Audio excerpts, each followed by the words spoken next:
Shabbat Shalom. Thank you again, rabbis, for allowing me to share some words of Torah and some remarks. So I'm a fervent believer that happiness is a choice. Moshe built a sukkah on the balcony of his apartment just before the holiday began. The landlord noticed it and demanded that it should be removed immediately, claiming it was a violation to the terms of his lease. Moshe refused, telling the landlord that since this was a religious observance, he had the right to build a sukkah right there. The landlord disagreed and immediately took the case to court.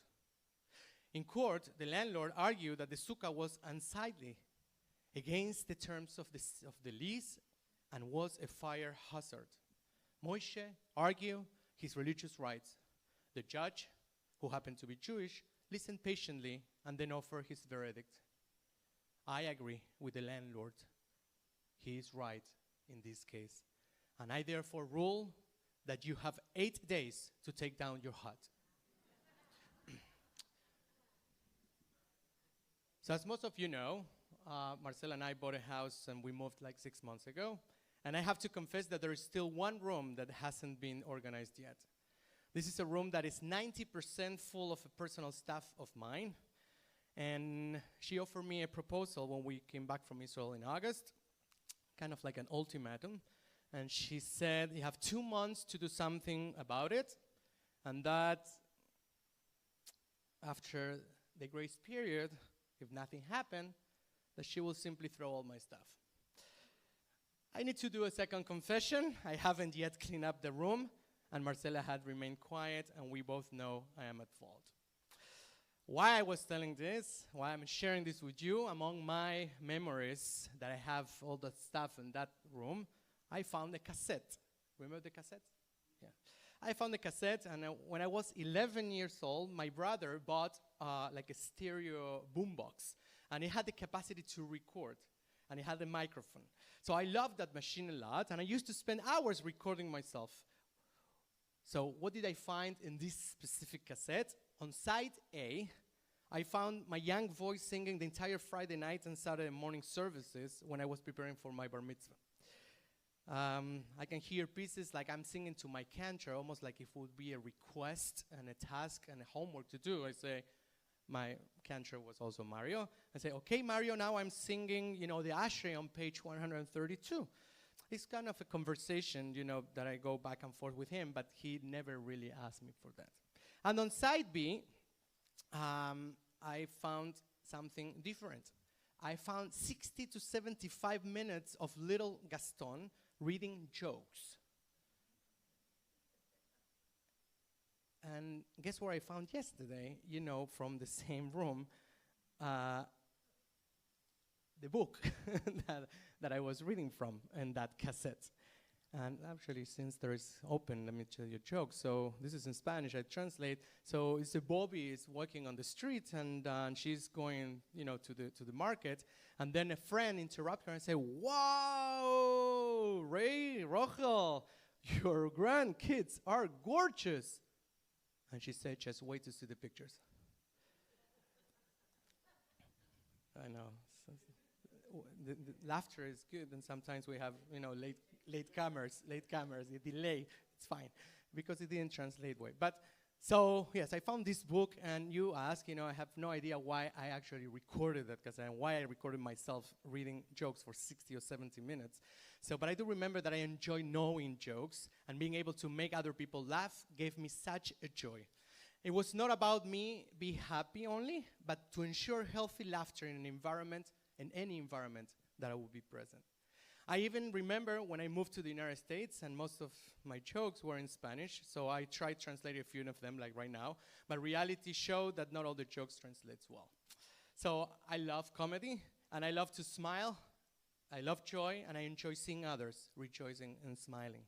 ושמחת בחגך והיית אך שמח ושמחת בחגך והיית אך שמח. So you shall rejoice in your festivals, and you shall have nothing but joy. That's what the Torah commands about Sukkot. So there is a mitzvah in Sukkot to be happy, and I've been hearing this, and probably all of you, since ever, the words that you have to be happy, and this is a mitzvah for Sukkot. So now, how come are we commanded, and how can we have a mitzvah that is commanded us to be happy? So how can you force someone to be happy, or in other parts of the Torah, how you are forcing someone to love someone like God? Be'afta, right? Be'afta et Adonai, right? You're forcing, you're saying that it's a mitzvah. You have to love your, God with all your mind, with all your soul. And then the face of be'afta l'recha kamocha, and you forcing someone in a mitzvah saying that you can ask to love your fellow human being. So the truth is, like all the mitzvot in the Torah, they are there to help us live a better life, both physically and spiritually, but would add also that fulfilling the mitzvot would make you get closer to God, that's Hashem. Kashrut, for example, is a mitzvah, but we know very well that many Jews also don't keep kosher. Observing Shabbat is also a mitzvah. However, not everyone keeps it.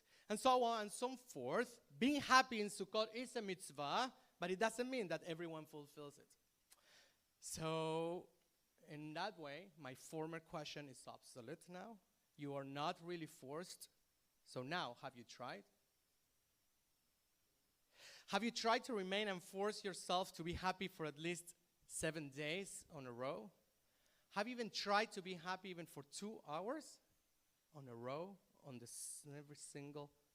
any single day? מצווה גדולה להיות בשמחה תמיד. מצווה גדולה להיות בשמחה, להיות בשמחה תמיד. That's what Rabbi Nachman of Breslov said. It is a great mitzvah to be always happy.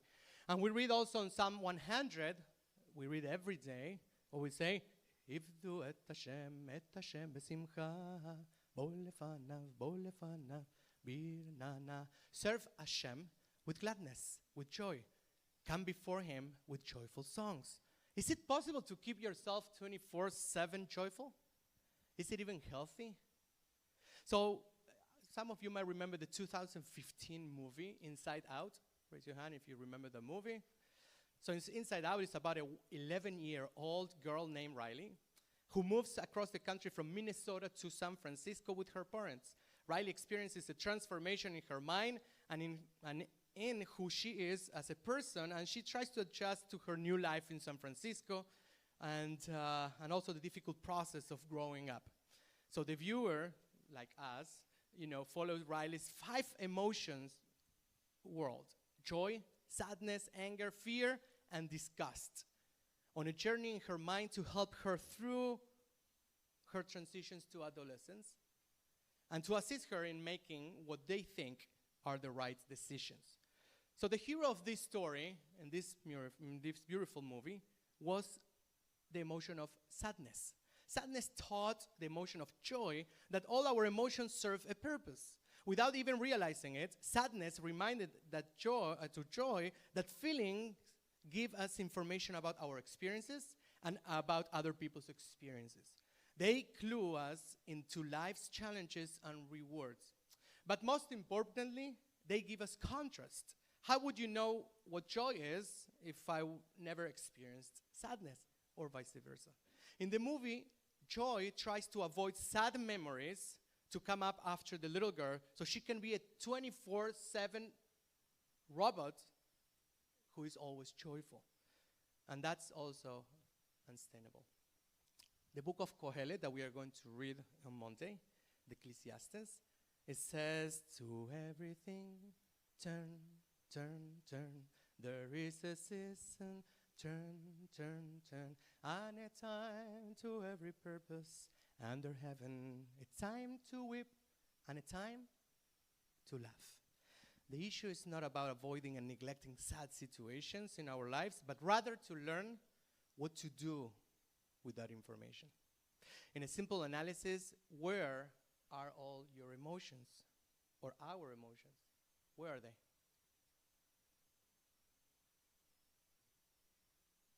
In our head. That means that we all have control over our brain. Therefore, we could theoretically control how we feel, right? I don't hear you, right? Okay. I know you're afraid about what I'm saying, but that's okay.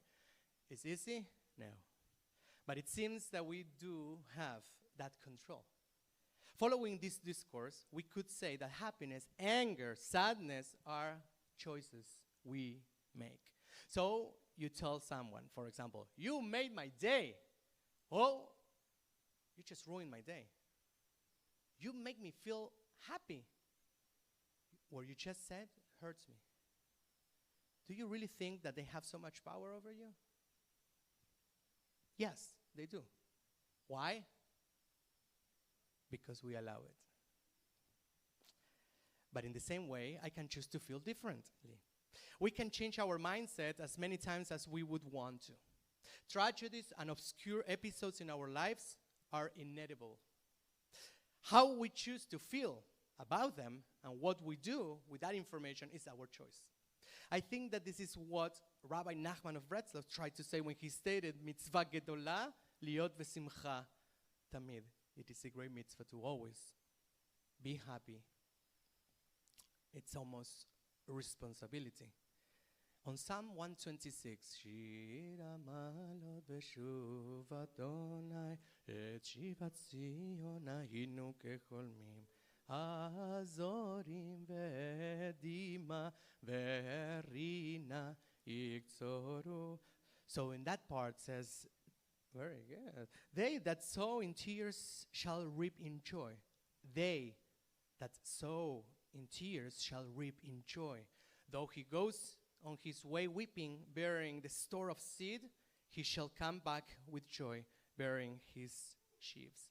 In other words, those who don't get paralyzed when they are in troubles, who don't get depressed when they're facing a problem, and continue moving forward in spite and beyond understanding and limited comprehension, those will be rewarded with joy.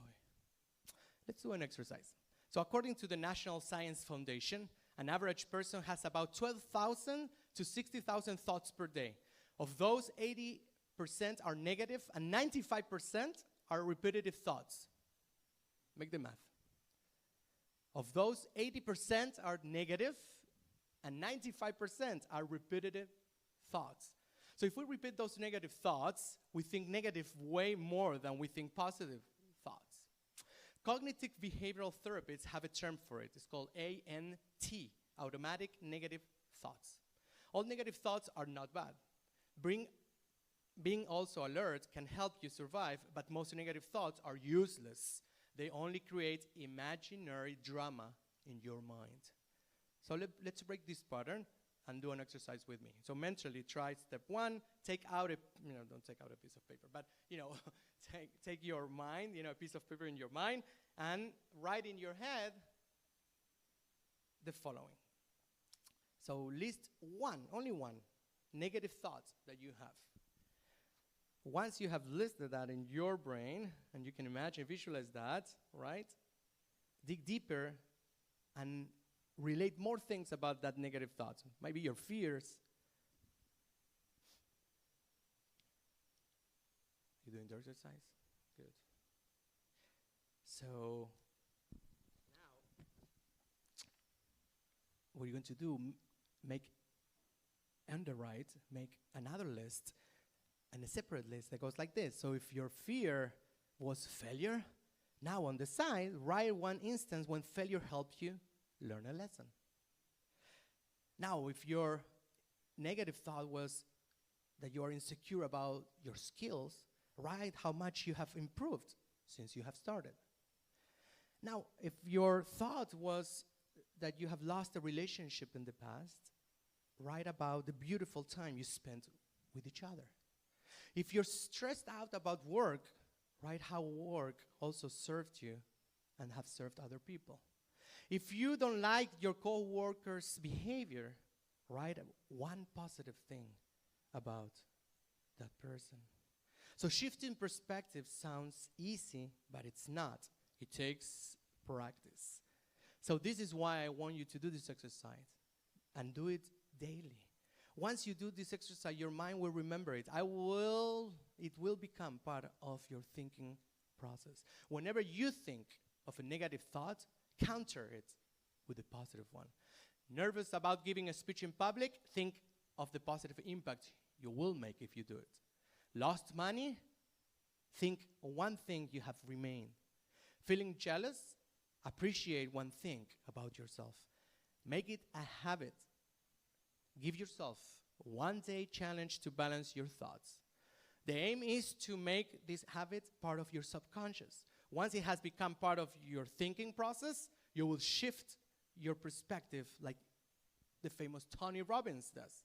Tony says that we live in either of the two mental states, a beautiful state or a suffering state. A beautiful state is when you'll feel love, joy, gratitude, awe, playfulness, ease, creativity, drive, caring, growth, curiosity, or appreciation.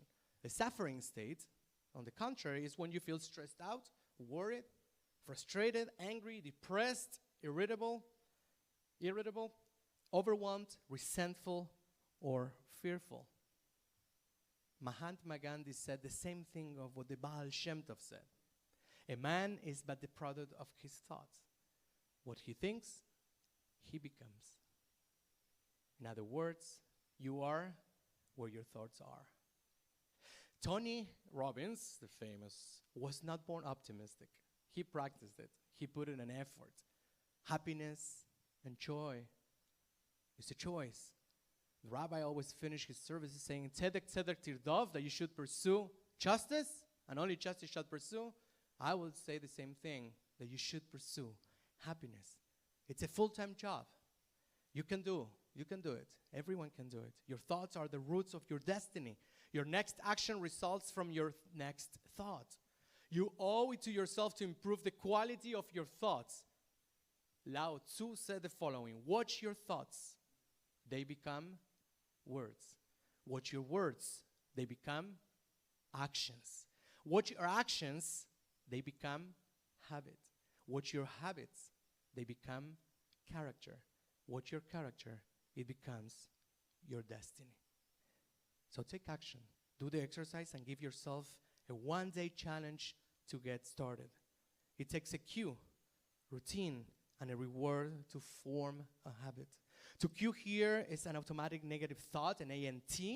The routine is a positive thought to balance it out. And the reward is how you feel. Repeat until it becomes part of your thought process. Change the word should for could. That will make you happier. The word should have 400 pounds on it. The word could, it's much lighter. Change the word problem. How many times someone comes to you and says, we have a problem? So all the time, I have a problem. I mean, they put the we, the problem. What about changing the word problem for situation? We have a situation. Or even better, why don't we change the word situation for we have an opportunity? Let me do an exercise with you. Dear members of Beth Torah, we have a big problem. We are still short on the sanctuary remodelation campaign. Now, let's switch. Dear members of Beth Torah, we have a big opportunity. We are still short. Everything is about the way you say it. I have a feeling that many people use the word problem as an opportunity to be the hero and solve it. But let's face it, the word problem is depressing. Like many of us, rabbis and clergy, we visit a lot of people in the hospitals. And you have to watch those who actually change their attitude and look at their own sicknesses with laughter. It was not just a few years ago that I had been in the concert of Itzhak Perlman. Everyone knows Itzhak Perlman. We know that he plays violin, but he cannot walk. So he's in a chair. He was playing while the Rav-Hazzan Itzhak Helfgott was singing. And a lot of people in New England, where I was at that moment, were dancing on the aisles. And the other people in the front rows were not dancing. So Itzhak Perlman says, I would totally join you, but I can't. So he's laughing at his own sickness, his own dilemma, and his own situation that he has. And that's the time where we say happiness is a choice. It's about attitude. It's about who you are. Also, humor and laughter brings joy. And also, not only bring joy, but also can bring shalom bayit.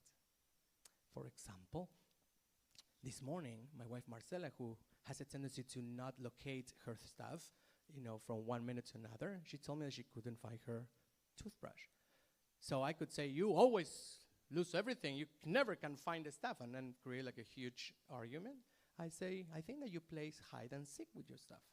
And she laughed, and then we moved on. And she laughed, she gave me a hug and say, I love you, right? So everything is about how you think. Gratefulness. Write a list. Gisela had a beautiful book. Write a list of gratefulness and things that you're grateful for every day. Gratefulness is the shortest way to get to happiness. Do you remember the movie Life is Beautiful? Remember? They won an Oscar. So remember how the attitude of his father was to avoid the kids to suffer? So that's what I'm talking about. And there's another movie called The Train of Life. Have you seen it? So The Train of Life is a shtetl where the Nazis are going to occupy, and they're going to send everyone to concentration camp. So the Meshuggah of the shtetl, as they call it, the Meshuggah, he had an idea to do like a train, a ghost train. So they will dress like Nazis, and they will go on, thinking actually some of them will be Nazis and dressed like Nazis and acting like Nazis, and the other ones will be the Jews who are captured. So they will never realize that actually that train, has only Jews. So, and even in one part of the movie, they know they're going to come and capture them. They know that they might actually die. But they change their attitude of how they're going to die and how they're going to get to the concentration camp. The process, they make it fun for them. Even if it's not a fun thing, to die in a concentration camp, and we know it very well. But they do it. In a point, someone comes to teach them German because they only spoke Yiddish, and they cannot get it. They cannot get how to speak German well. And one says, German is just like Yiddish, that takes out the humor out of it, and you get German. And at the end of the movie, they all ended up in the concentration camp, but the way they lived up to that point made a huge difference. Happiness is a choice. Ebert Hubbard says, do not take life too seriously. You will never get out of it alive. Shabbat Shalom.